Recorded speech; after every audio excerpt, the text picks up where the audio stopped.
आज जो जानकारी, जो खबर और जो सच हम आपके सामने रखने जा रहे हैं वो आपके रोंगटे खड़े करने के लिए काफी है। अगर आप एक सच्चे देशभक्त हैं और भारतीय सेना के शौर्य पर जरा सा भी गर्व करते हैं तो आज का यह मंजर देखकर, आज की यह बात सुनकर आपका सीना गर्व से इतना चौड़ा हो जाएगा कि 56 इंच तो क्या 100 इंच भी कम पड़ जाएगा। यह खबर सामान्य नहीं है, यह कोई रोजमर्रा की सीमा पर होने वाली झड़प की खबर नहीं है, बल्कि यह बांग्लादेश बॉर्डर से आ रही अब तक की सबसे विध्वंसक, सबसे भयानक और सबसे बड़ी खबर है। यह वो खबर है जिसने ढाका में बैठे मोहम्मद यूनुस की सरकार की नींव हिलाकर रख दी है। जी हां दोस्तों, अब सब्र का समय खत्म हो चुका है, अब बातों का दौर बीत चुका है और अब समय आ गया है लातों का। क्योंकि जो बातों से नहीं मानते उन्हें भारतीय सेना अपनी भाषा में समझाना बहुत अच्छे से जानती है। बॉर्डर पर हालात अब पूरी तरह बदल चुके हैं। भारतीय सेना ने कूटनीति की फाइलों को बंद करके किनारे रख दिया है और अब सीधे एक्शन मोड का बटन दबा दिया है। इससे पहले कि हम इस पूरे घटनाक्रम का एक एक पन्ना आपके सामने खोलें, इस पूरे वाकये की गहराई में उतरें, आपसे एक बहुत छोटी सी मगर बहुत जरूरी गुजारिश है। हम चाहते हैं कि भारत की ताकत का यह नमूना पूरी दुनिया देखे, हर एक दुश्मन देखे और हर एक भारतीय देखे। इसलिए अभी के अभी इस वीडियो को लाइक का बटन दबाकर अपना समर्थन दें। आज हमें इस वीडियो पर 50,000 से ज्यादा लाइक चाहिए, क्योंकि यह सवाल किसी एक वीडियो का नहीं बल्कि देश के स्वाभिमान का है। और हाँ, इस जानकारी को आग की तरह फैलाने की जिम्मेदारी आपकी है, इसलिए शेयर करना मत भूलिएगा। अगर आप चैनल पर नए हैं तो सब्सक्राइब वाला लाल बटन दबाकर बेल आइकन को ऑल पर सेट करें, ताकि दुश्मन के खेमे में मची खलबली की खबर सबसे पहले आप तक पहुंचे। कमेंट बॉक्स में जय हिंद या भारतीय सेना जिंदाबाद लिखना मत भूलिएगा, क्योंकि आपकी यही आवाज सरहद पर खड़े जवान को हिमालय जैसा हौसला देती है। तो चलिए दोस्तों, अब जरा तफसील से, बिल्कुल गहराई में जाकर समझते हैं कि आखिर बॉर्डर पर अचानक ऐसा क्या भूचाल आ गया है कि पूरी दुनिया की मीडिया, बड़े बड़े देशों की सैटेलाइट्स और रक्षा विशेषज्ञों की नजरें भारत और बांग्लादेश की सीमा पर गड़ गई हैं। आप सब जानते हैं और हम पिछले कई दिनों से आपको बता भी रहे हैं कि बांग्लादेश के हालात किस कदर बिगड़े हुए हैं। वहां की सरकार का रवैया, वहां के कट्टरपंथियों का जहर और भारत के प्रति उनकी नफरत अब किसी से छिपी नहीं है। हम देख रहे थे कि कैसे वहां हमारे झंडे का अपमान किया जा रहा था, कैसे भारत विरोधी नारे लगाए जा रहे थे। भारत बहुत धैर्यवान देश है, हम शांति के पुजारी हैं, लेकिन इसका मतलब यह नहीं है कि हम कायर हैं। जब पानी सिर से ऊपर चला जाता है तो फिर तीसरा नेत्र खुलता है, और वही हुआ है। सूत्रों के हवाले से जो एक्सक्लूसिव और बेहद पुख्ता जानकारी छनकर बाहर आ रही है, उसके मुताबिक भारतीय सेना ने बांग्लादेश बॉर्डर पर एक के बाद एक ऐसे ताबड़तोड़ एक्शन लिए हैं कि दुश्मन को संभलने का मौका तक नहीं मिला। यह कोई छोटी मोटी फायरिंग नहीं है दोस्तों, यह मोर्टार के गोले दागने वाली बात नहीं है। यह एक बहुत ही सोची समझी, बहुत ही सटीक और बहुत ही बड़े पैमाने पर की गई सर्जिकल मिलिट्री कार्रवाई है। खबर यह निकलकर आ रही है कि भारतीय सेना ने बांग्लादेश सीमा के अंदर घुसकर नहीं, बल्कि अपनी सीमा से ही करीब 250 किलोमीटर, जी हां, आंकड़ा ध्यान से सुनिएगा, पूरे 250 किलोमीटर की रेंज को अपने रडार पर, अपने निशाने पर ले लिया है। अब आप खुद सोचिए 250 किलोमीटर का दायरा कितना विशाल होता है। इसका सीधा और साफ मतलब यह है कि अब बांग्लादेश का एक बहुत बड़ा भूभाग, उनके कई शहर, उनके कई मिलिट्री बेस, सब कुछ भारतीय मिसाइलों, तोपों और रॉकेट सिस्टम की सीधी मार के नीचे आ चुके हैं। एक बटन दबाते ही तबाही मच सकती है। जैसे ही यह खबर बाहर आई, जैसे ही यह पता चला कि भारत ने अपनी तोपों का मुंह खोल दिया है और अपनी मिसाइलों को लॉक कर दिया है, बांग्लादेश की राजधानी ढाका में हड़कंप मच गया। वहां के सत्ता के गलियारों में सन्नाटा पसर गया है। मोहम्मद यूनुस, जो कल तक भारत को आंखें दिखा रहे थे, जो बड़ी बड़ी बातें कर रहे थे, आज उनके हाथ पांव फूल गए हैं। उनकी घबराहट, उनकी बौखलाहट का अंदाजा आप सिर्फ इसी बात से लगा सकते हैं कि यह खबर मिलते ही उन्होंने रात में ही बिना वक्त गंवाए आनन फानन में अपनी तीनों सेनाओं के प्रमुखों, आर्मी चीफ, नेवी चीफ और एयरफोर्स चीफ को तालाब कर लिया। एक बहुत ही हाई लेवल और इमरजेंसी मीटिंग बुलाई गई। ढाका के अंदरूनी सूत्रों का कहना है कि मीटिंग के अंदर का माहौल बहुत तनावपूर्ण था। मोहम्मद यूनुस के माथे से पसीना नहीं सूख रहा था, क्योंकि उन्हें सपने में भी अंदाजा नहीं था कि भारत इतना आक्रामक कदम उठा सकता है। उन्हें लग रहा था कि भारत क्या करेगा, ज्यादा से ज्यादा एक कड़ा बयान जारी कर देगा, राजदूत को बुलाकर डांट देगा या फिर कोई डोजियर सौंप देगा। लेकिन इस बार न्यू इंडिया ने जो किया है, उसने उनकी रातों की नींद और दिन का चयन दोनों उड़ा दिया है। उन्हें समझ आ गया है कि यह 1971 वाला भारत तो है, लेकिन इसके तेवर 2025 वाले हैं। दोस्तों, अब हम आपको उस असली मुद्दे पर लेकर चलते हैं, उस असली वाकये पर लेकर चलते हैं कि आखिर भारतीय सेना ने किया क्या है, क्यों इसे अब तक का सबसे बड़ा और सबसे विध्वंसक एक्शन कहा जा रहा है। आखिर ऐसा क्या हुआ कि आसमान से आग बरसने लगी। दरअसल भारतीय सेना ने बांग्लादेश के 3 बहुत ही महत्वपूर्ण और बड़े आर्मी डिवीजनों को टारगेट किया है। ये वो डिवीजन है जहां से भारत के खिलाफ दिन रात साजिशें रची जा रही थीं, जहां भारत विरोधी तत्वों को पनाह दी जा रही थी। लेकिन सबसे बड़ी चोट जो भारत ने दी है वो है बांग्लादेश के सबसे ताकतवर माने जाने वाले, उनके गुरूर माने जाने वाले एयरबेस पर। जी हां, हम बात कर रहे हैं सईदपुर एयरफील्ड की। हो सकता है आपने यह नाम पहले ज्यादा न सुना हो, लेकिन सामरिक दृष्टि से, मिलिट्री स्ट्रेटजी के हिसाब से यह बांग्लादेश का एक बहुत ही महत्वपूर्ण ठिकाना है। पहले यह एयरफील्ड मिलिट्री और कभी कभी सिविलियन कामों के लिए इस्तेमाल होता था, लेकिन पिछले कुछ महीनों से जब से वहां तख्ता पलट हुआ है, यहां कुछ और ही खिचड़ी पक रही थी। भारत की खुफिया एजेंसियों, हमारी रॉ और मिलिट्री इंटेलिजेंस को बहुत ही पुख्ता सबूत और जानकारी मिली थी कि बांग्लादेश इस एयरबेस का इस्तेमाल भारत के खिलाफ एक लॉन्च पैड की तरह कर रहा है। यहां पर सिर्फ बांग्लादेश की एयरफोर्स ही नहीं, बल्कि चीन और पाकिस्तान की मिलीभगत भी चल रही थी। खबर थी कि यहां बांग्लादेश की पूरी एयरफोर्स का जखीरा जमा किया गया था, और सबसे खतरनाक बात यह थी कि चीन से मिले फाइटर जेट्स को भी यहीं तैनात किया गया था। जरा नक्शे पर नजर डालिए दोस्तों। भारत का चिकन नेक, यानी वो पतला सा गलियारा जो भारत को उसके पूर्वोत्तर राज्यों असम, अरुणाचल, मेघालय, मणिपुर से जोड़ता है, यह एयरबेस उसके बेहद करीब है। यह भारत की गर्दन जैसा है। अगर दुश्मन अपने फाइटर जेट्स को भारत की गर्दन के इतने करीब तैनात कर ले, तो यह भारत की सुरक्षा के लिए, हमारी संप्रभुता के लिए कितनी बड़ी खतरे की घंटी है, आप समझ सकते हैं। सैदपुर एयरबेस की लोकेशन ऐसी है कि वहां से उड़ान भरकर कुछ ही मिनटों में भारत के सिलीगुड़ी कॉरिडोर को निशाना बनाया जा सकता है। बांग्लादेश और उसके पीछे खड़े चीन की मंशा बिल्कुल शीशे की तरह साफ थी कि अगर कभी युद्ध के हालात बने या कभी तनाव बढ़े, तो इसी एयरबेस से उड़ान भरकर भारत के चिकन नेक को उड़ा दिया जाए और भारत को 2 टुकड़ों में काटने की कोशिश की जाए, ताकि नॉर्थ ईस्ट भारत से कट जाए। लेकिन वो कहते हैं ना कि तू डाल डाल तो मैं पात पात। भारतीय सेना, हमारे रणनीतिकार पहले से ही इस खतरे को बहुत बारीकी से भांप चुके थे। हम चुप जरूर थे, लेकिन हमारी आंखें खुली थीं। और फिर वही हुआ जिसका दुश्मन को डर था, या शायद जिसका डर उन्हें होना चाहिए था, लेकिन वो अपनी गलतफहमी में जी रहे थे। भारतीय सेना ने एक ऐसा सरप्राइज अटैक प्लान किया, एक ऐसा गुप्त ऑपरेशन चलाया जिसकी भनक किसी को नहीं लगी। यह हमला इतना सटीक, इतना तेज और इतना भयानक था कि बांग्लादेशी सेना को अपनी पलकें झपकाने तक का मौका नहीं मिला। रिपोर्ट्स के मुताबिक भारत ने इस ऑपरेशन में अपने सैनिकों को बॉर्डर पार नहीं भेजा, बल्कि टेक्नोलॉजी का ऐसा नमूना पेश किया कि दुनिया देखती रह गई। भारत ने अपने सबसे आधुनिक, सबसे घातक और अदृश्य ड्रोन्स का इस्तेमाल किया। ये कोई शादी ब्याह वाले ड्रोन नहीं थे, ये इजरायली तकनीक से लैस वो स्वार्म ड्रोन्स और कामिकेजी अटैक ड्रोन्स थे, जो रडार की पकड़ में भी नहीं आते और सीधे अपने टारगेट पर जाकर फट जाते हैं। आसमान से मौत बनकर ये ड्रोन सईदपुर एयरबेस पर बरसे। एक के बाद एक कई धमाके हुए, पूरा आसमान नारंगी हो गया। देखते ही देखते बांग्लादेश का यह सबसे बड़ा और सबसे अहम एयरबेस मलबे के ढेर में तब्दील हो गया। वहां मौजूद रनवे, जिस पर उन्हें बहुत नाज था, वहां खड़े चीन के दिए हुए फाइटर जेट्स और वहां बनाए गए गोला बारूद के गोदाम, सब कुछ धू धू कर जल उठा। धमाकों की गूंज कई किलोमीटर दूर तक सुनाई दी। आप कल्पना कीजिए उस मंजर की, जब अचानक रात के सन्नाटे में या सुबह की पहली किरण के साथ आसमान से आग के गोले बरसने लगे हों। बांग्लादेशी सैनिकों में, वहां मौजूद स्टाफ में अफरा तफरी मच गई, भगदड़ मच गई। उन्हें समझ ही नहीं आया कि यह हमला हुआ कहां से। क्या यह मिसाइल थी? क्या यह फाइटर जेट था? क्योंकि भारत ने अपनी सीमा के अंदर से ही इन ड्रोन्स को ऑपरेट किया और पिन पॉइंट एक्यूरेसी के साथ, मतलब सुई की नोक के बराबर भी गलती किए बिना अपने टारगेट को हिट किया। इस हमले ने बांग्लादेश की वायुसेना की कमर तोड़कर रख दी है। उनकी रीढ़ की हड्डी पर वार किया है भारत ने। जो एयरबेस कल तक भारत के खिलाफ साजिश का केंद्र बना हुआ था, आज वो खंडहर बन चुका है। वहां सिर्फ राख और मलबा बचा है। और सबसे बड़ी बात, इस हमले में भारत ने यह साफ, स्पष्ट और कड़ा संदेश दे दिया है कि अगर हमारी सुरक्षा पर आंच आई तो हम घर में घुसकर मारेंगे, और ऐसा मारेंगे कि आने वाली 7 पुश्तें याद रखेंगी। दोस्तों, अब आपके मन में यह सवाल जरूर कुलबुला रहा होगा कि आखिर भारत को इतना सख्त, इतना बड़ा कदम क्यों उठाना पड़ा? क्या वजह थी कि भारत को अपनी संयम की नीति छोड़कर अपनी सैन्य ताकत का इतना बड़ा प्रदर्शन करना पड़ा? तो चलिए अब जरा इस पूरे मसले की जड़ तक जाते हैं, इसकी असलियत को समझते हैं।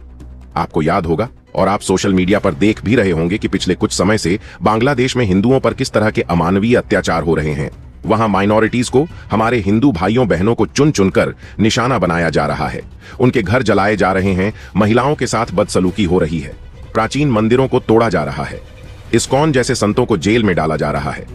भारत लगातार कूटनीतिक स्तर पर बातचीत के जरिए बांग्लादेश को चेतावनी दे रहा था कि वो इन हमलों को रोके, दोषियों पर कार्रवाई करे और हिंदुओं की सुरक्षा सुनिश्चित करे। लेकिन मोहम्मद यूनुस की सरकार, जो खुद कट्टरपंथियों के कंधों पर बैठकर सत्ता में आई है, न सिर्फ इन हमलों को रोकने में नाकाम रही, बल्कि कई जगहों पर तो ऐसा लगा कि उनका मौन समर्थन, उनकी मूक सहमति इन दंगाइयों और कट्टरपंथियों के साथ है। भारत कब तक चुप रहता? कब तक हम अपने लोगों पर, अपने खून पर होते हुए अत्याचार को एक मूक दर्शक बनकर देखते रहते? भारत ने साफ कर दिया था कि अब पानी सिर से ऊपर जा चुका है, अब बर्दाश्त की सीमा खत्म हो चुकी है। और यह एयर स्ट्राइक, यह सैन्य कार्रवाई उसी का जवाब है। यह उन आंसुओं का हिसाब है जो वहां बहे हैं। भारत ने यह बता दिया है कि हम शांति चाहते हैं, हम बुद्ध की धरती से हैं, लेकिन हम युद्ध से भागने वाले नहीं हैं, हम कमजोर नहीं हैं। अगर हमारे पड़ोस में हमारे लोगों का जीना हराम किया जाएगा तो उसका अंजाम बहुत बुरा होगा, बहुत भयानक होगा। और सिर्फ हिंदुओं पर हमले ही नहीं, एक और बहुत बड़ी, बहुत गहरी वजह थी इस कार्रवाई के पीछे। वो वजह है पाकिस्तान और चीन का नापाक गठजोड़। जी हां दोस्तों, जरा ध्यान से सुनिए, कान खोलकर सुनिए। ये सिर्फ बांग्लादेश की बात नहीं है। बांग्लादेश तो सिर्फ एक मोहरा है, असली खिलाड़ी तो पर्दे के पीछे बैठे हैं। इसके पीछे एक बहुत बड़ी अंतरराष्ट्रीय साजिश काम कर रही थी।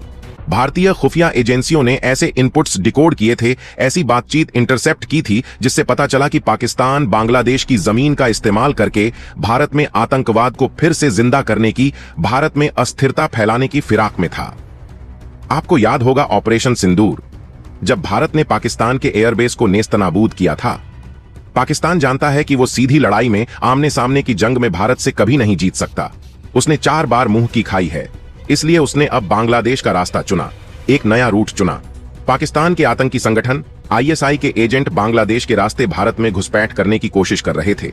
और जिस सईदपुर एयरबेस को भारत ने उड़ाया है, उसके आसपास के इलाकों में, जो भारत के चिकन नेक के करीब हैं, वहां 12 से ज्यादा ऐसे चेक पोस्ट बनाए गए थे जो दिखने में तो सामान्य पुलिस चेकपोस्ट या बंकर लगते थे, लेकिन असल में वहां आतंकी गतिविधियां चल रही थीं।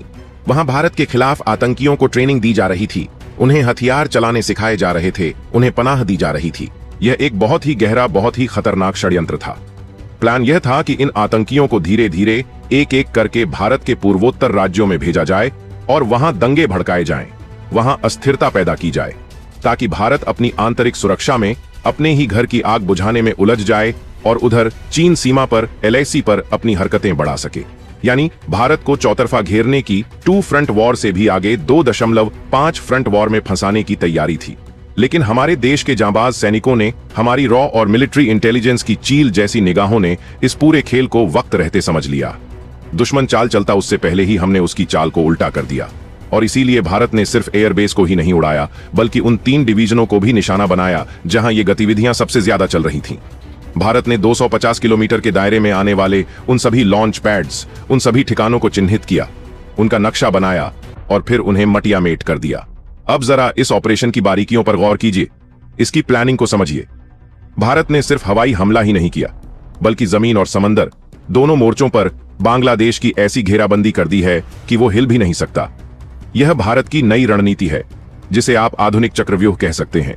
एक तरफ तो बॉर्डर पर भारत के T-90 भीष्म टैंक गरज रहे हैं, अपनी पोजीशन ले चुके हैं। Pinaka multi barrel rocket launcher तैनात है।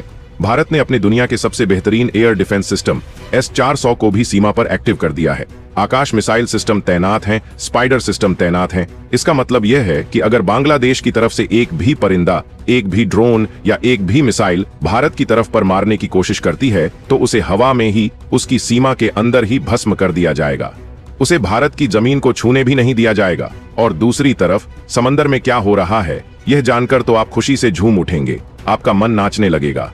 दोस्तों, बांग्लादेश को लगता था, उसे यह गुमान था कि अगर भारत ने जमीन का रास्ता बंद कर दिया तो क्या हुआ, वो बंगाल की खाड़ी के रास्ते, समंदर के रास्ते दुनिया से मदद ले लेगा, चीन से मदद मंगा लेगा, अमेरिका से गुहार लगा लेगा। लेकिन भारत ने उसकी इस गलतफहमी को भी जड़ से उखाड़ फेंका है। भारतीय नौसेना ने अपना सबसे विशाल, सबसे घातक और सबसे ताकतवर विमानवाहक पोत INS विक्रांत बंगाल की खाड़ी में उतार दिया है। जी हां, INS विक्रांत का वहां होना ही अपने आप में एक बहुत बड़ा संदेश है, एक बहुत बड़ी चेतावनी है। भारतीय नेवी ने बांग्लादेश के समुद्री रास्तों को पूरी तरह से ब्लॉक कर दिया है, सील कर दिया है।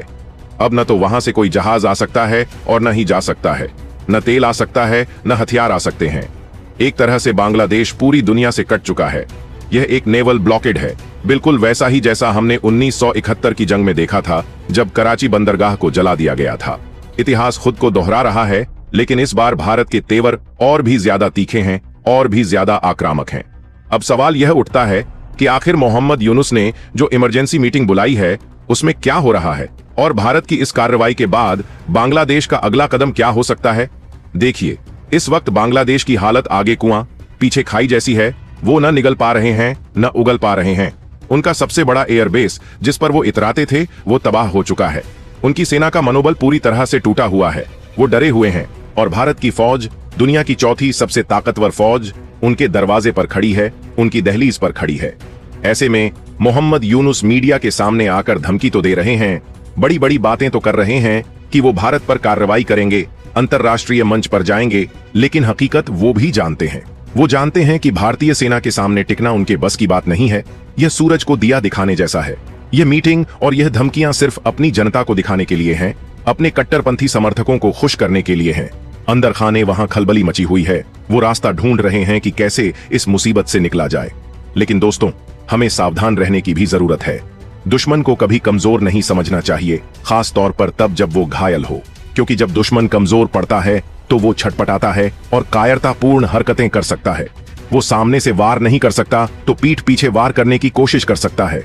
हो सकता है कि पाकिस्तान की शह पर आईएसआई के उकसाने पर वो कोई छोटी मोटी हिमाकत करने की कोशिश करें, कोई आतंकी हमला करवाने की कोशिश करें।